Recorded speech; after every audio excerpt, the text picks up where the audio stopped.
Iya. Hai, saya Nasira. Saya Wadida Nisa. Dan saya Ofisna Sari. Oke, Nesya, apa sih itu konsep regulatory sandbox? Saya akan menjelaskan konsep regulatory sandbox. Regulatory sandbox merupakan konsep kerangka kerja regulasi yang inovatif untuk menghadapi pesatnya perkembangan financial teknologi atau fintech. Dalam konteks ini, regulator itu menyediakan suatu ruang aman atau safe space bagi perusahaan fintech untuk menguji coba produk, layanan, model bisnis, atau inovasi teknologi finansial lainnya secara terbatas di pasar nyata tanpa langsung dikenai seluruh konsekuensi regulasi yang berlaku. Selanjutnya, coba jelaskan tujuan utama regulasi fintech. Ada beberapa tujuan utama regulasi fintech. Yang pertama itu menyeimbangkan dorongan inovasi dengan perlindungan konsumen dan stabilitas sistem keuangan. Yang kedua itu regulator dapat mengawasi eksperimen fintech dalam skala kecil. Dan yang ketiga itu memastikan manajemen risikonya memadai. Dan yang keempat memberi ruang bagi inovator untuk berkreasi tanpa takut terbentur aturan sejak dini. Oke, selanjutnya coba sebutkan ciri-ciri regulator sandbox itu. Oke, baik. Ciri regulatory sandbox yang pertama itu ada lingkungan yang terkendali.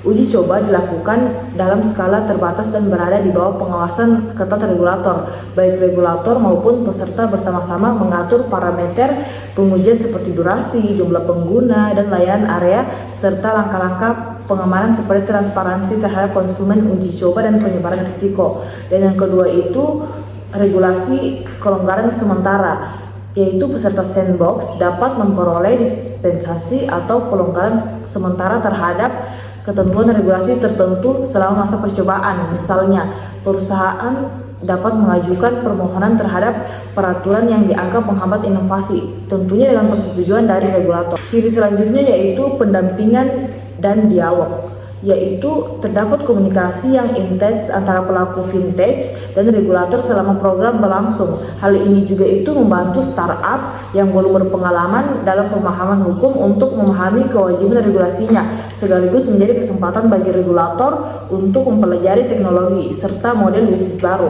Dan yang ciri keempat itu durasi terbatas dan strategi keluar. Program sandbox biasanya memiliki jangka waktu tertentu, misalnya 6-16 bulan. Setelah jangka waktu berakhir, regulator itu akan mengeluarkan hasil uji coba. Jika inovasi dinilai layak dan sesuai standar yang berlaku, perusahaan dapat lulus dari sandbox dan memperoleh izin atau lisensi untuk beroperasi secara penuh. Sebaliknya, jika tidak memenuhi kriteria, inovasi tersebut dapat dihentikan atau diperbaiki terlebih dahulu sebelum diluncurkan secara luas. Regulasi fintech di beberapa negara maju. Oke, yang pertama itu ada negara Inggris atau UK. Inggris dikenal sebagai pelopor evolusi fintech yang fleksibel dan mendukung inovasi. Financial Conduct Authority atau FCA menerapkan aturan berdasarkan prinsip agar perusahaan fintech itu bisa berinovasi tanpa terbentur banyak regulasi. FCA juga membuat peraturan sandbox yang memungkinkan startup menguji produk di bawah pengawasan. Pendekatan ini juga itu sukses menjadikan London menjadi salah satu pusat fintech dunia. Yang kedua itu ada Amerika Serikat.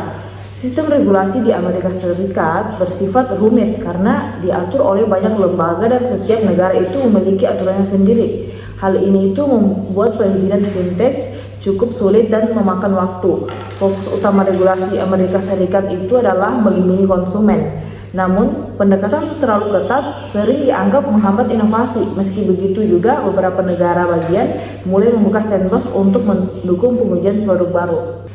Negara selanjutnya itu ada Uni Eropa. Uni Eropa itu mengusung pendekatan yang terintegrasi antar negara melalui kebijakan seperti Payment Service Directive 2 atau PSD2 dan Open Banking. Eropa juga mendorong kolaborasi antara bank dan fintech. Regulasi ini itu membuat akses data secara aman agar terciptanya layanan keuangan yang lebih efisien dan kompetitif. Selain itu juga, perlindungan data diatur ketat melalui GDPR untuk menjaga privasi pengguna. Selanjutnya itu negara Singapura. Singapura memiliki regulator tunggal yaitu Monetary Authority of Singapore atau MIS yang sangat mendukung inovasi. MIS menerapkan sistem sandbox sejak 2016 dan dikenal dengan pendekatan test and learn, di mana regulator dan industri itu belajar bersama saat menguji inovasi. Kebijakan yang cepat dan fleksibel menjadikan Singapura menjadi salah satu pusat fintech terbesar di Asia.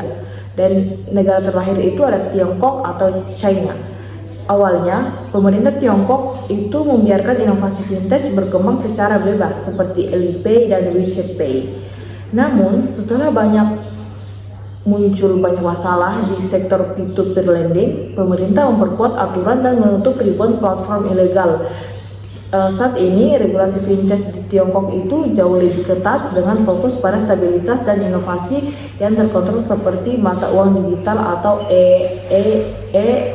CNY.